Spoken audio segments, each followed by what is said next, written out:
The wilderness is scariest when it's quiet. On the outside, everything looked flawless. The majestic pillar of fire, the steady cloud of guidance, and the camps organized in perfect divine order. But inside the hearts of the people, a storm was brewing. It began with a small, hushed complaint from the fringes of the camp. "We want meat." Those words spread like a virus through the tents. In Egypt, we had fish, cucumbers, melons, and garlic at no cost. The people began to glamorize their slavery, conveniently forgetting the whip, the bricks, and the cries of their ancestors. The wilderness night was silent, but the grumbling grew into a loud, bitter symphony of discontent. Manna fell every morning like white frost on the desert floor, tasting like wafers made with honey. It was a bread of angels, a daily miracle of God's provision. But humans are strange. Even miracles start to feel ordinary when they happen every day. "Manna again? Is there no meat to taste? Why is it always just this?" they cried. They didn't want a relationship with a provider. They wanted a menu. Their greed filled the air like a thick fog. And Moses heard the sound of weeping coming from every family at the entrance to their tents, exhausted and emotionally broken. Moses cried out to God in desperation, "Lord, why have you put the burden of all these people on me? I cannot carry them alone. The weight is too heavy for me." It was a raw, honest prayer from a leader at his breaking point. God responded not with a lecture, but with a practical solution.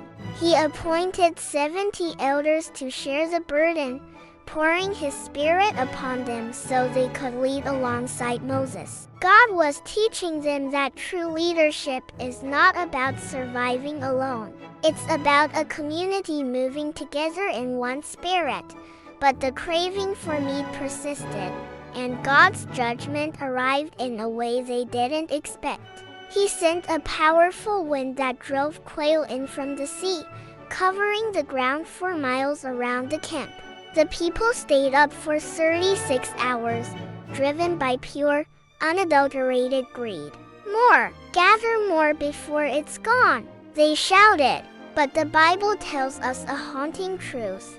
While the meat was still between their teeth, before it could even be swallowed, a severe plague struck. Many died in the midst of their feast. That place was named Kibros Hatava, the graves of craving. It stands as a monument to the truth that greed may fill the stomach, but it can empty the soul. Then, trouble rose from an even more painful place, the inner circle. Moses' own siblings, Miriam and Aaron, began to challenge his authority. Has the Lord spoken only through Moses? Hasn't he also spoken through us? Jealousy had taken root in the heart of the family. God intervened directly, calling all three to the tabernacle. "With Moses, I speak face to face," God declared. Instantly, Miriam was struck with leprosy.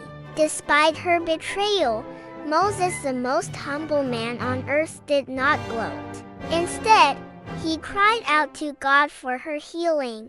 "Please, God, heal her." The journey had to wait 7 days until the leadership was purified. Why did these failures keep happening? It wasn't a lack of miracles or food. The problem was the heart. The people preferred familiar chains over unpredictable grace. Numbers Part 2 asks us, do you truly want freedom, or do you just want your familiar chains? The wilderness is not just a location. It is a choice. Now, God is ready to show them the promised land. Will they enter, or will they waver again? Next time in Numbers Part 3, 12 spies. 2 men say, "We can take it." 10 men say, We are like grasshoppers. Who will the people follow? Next time, face is not a number.